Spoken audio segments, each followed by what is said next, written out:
I walked through the door,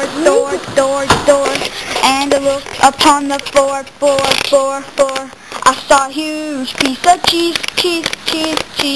It even began to wheeze, cheese, and it was green and yellow and brown. Walk in my door occasionally, and I look on the floor, but don't see no wild boar.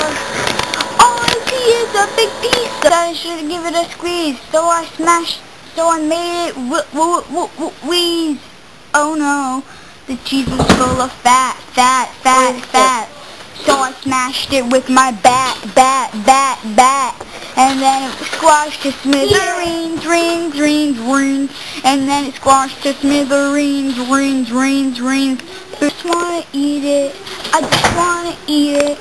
So just put your hands in the cheese, and squash it around. Put your hands in the cheese and squash it around.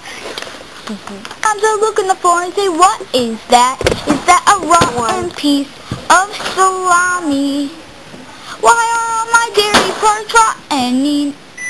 Wait, isn't salami a meat? We had